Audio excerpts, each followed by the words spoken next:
So, welcome. Um, my name is Rafael. This is our introduction to the Latin tongue.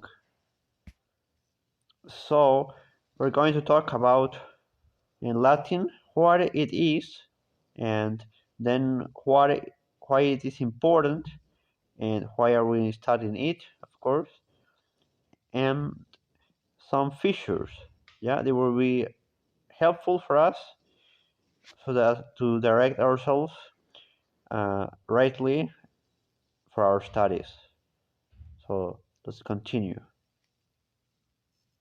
So Latin, you have heard of the Romans, and the Romans spoke Latin, but uh, the Romans actually came from another people, which is called actually the Latins, who uh, you know the Romans.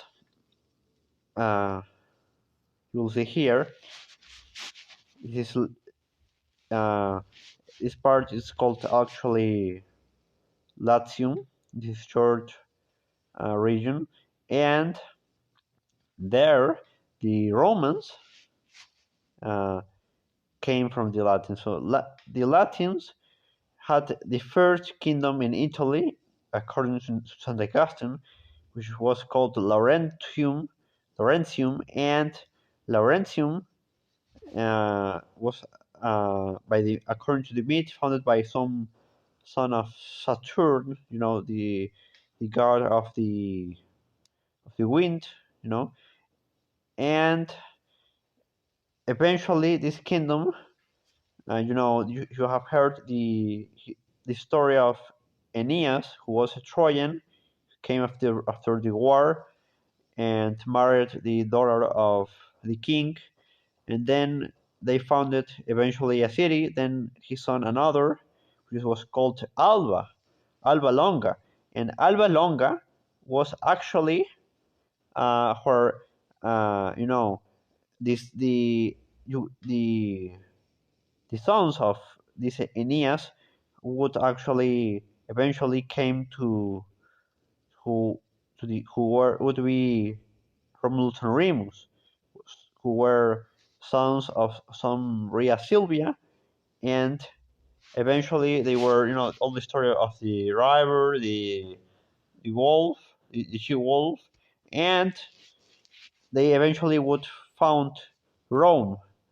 Of course, then Rome would uh, uh, found itself through some refugees and so on. Eventually, Rome would conquer Alba, her mother city, and they would fuse together.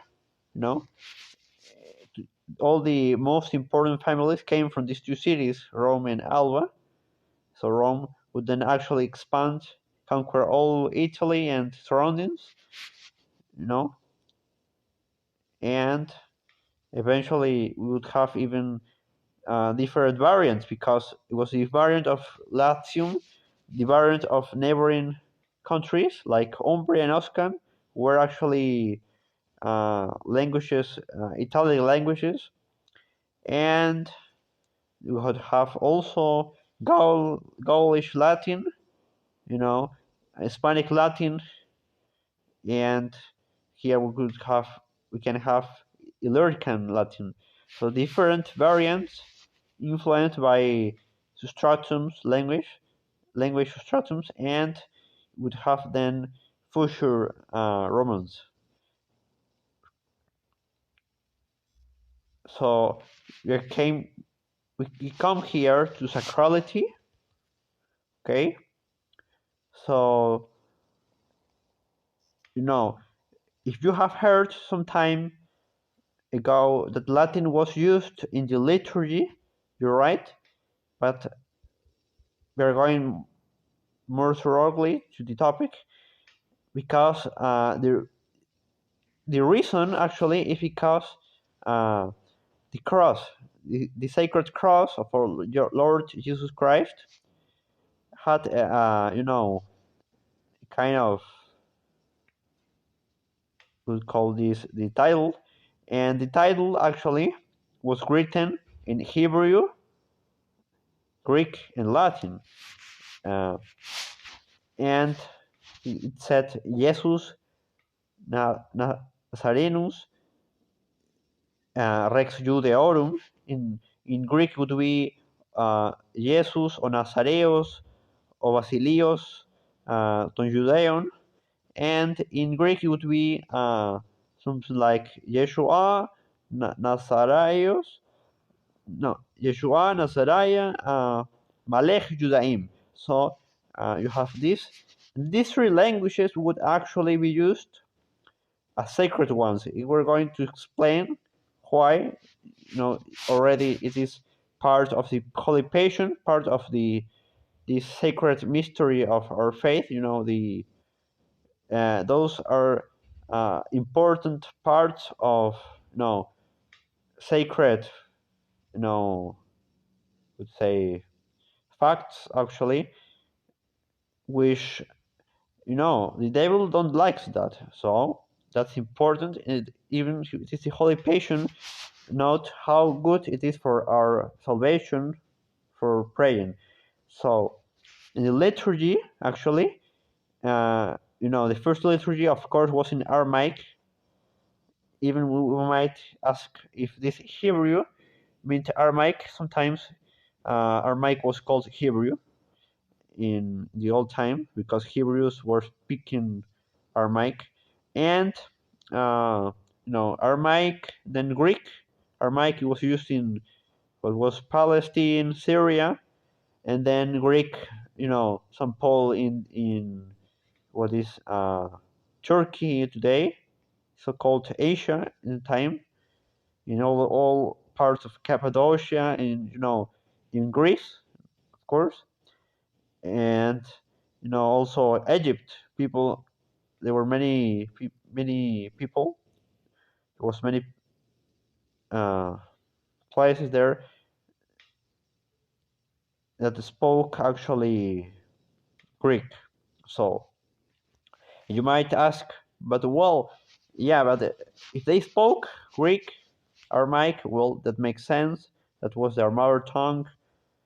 But now we can actually see in India the Thomas Christians, in Persia. Uh, well, Persia actually spoke Aramaic, was like English to international, but in India, they have different languages, and we can see inscriptions written in Aramaic, and even there, the local languages uh, took Aramaic script for writing their own languages. So, and we can see that Aramaic was used even where in Greek also, where even because we cannot now see Ethiopia, which on the first centuries, they use gays, or Coptic. They used actually Greek. So you can see that the church prized these languages. It is really a treasure because of Christ, of course, and also, of course, we will see part of culture, but spiritual, the best part. And here we come also of doctrine, because uh, Latin, is a fixed language. It will not change continually, and even Latin, if we see medieval Latin, it is the same language. Sometimes it will slightly have some very slight innovation, but it's really the same language. So fathers, holy fathers of the church, and theologians wrote in Latin, and it would be the official language of the church for its fixedness as a barrier against heresy, against the errors, against the faith, and it is still used today because the law of the church has to be written in Latin. This is the only binding text. It has to be in Latin because that's fixed.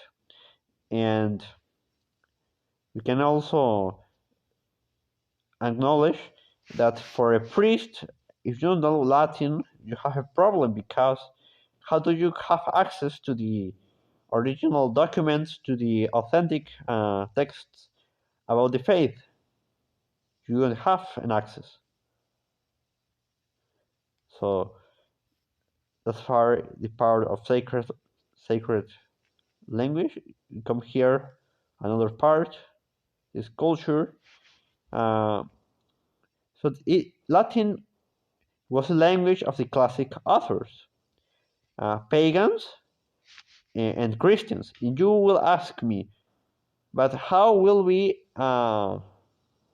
read pagans?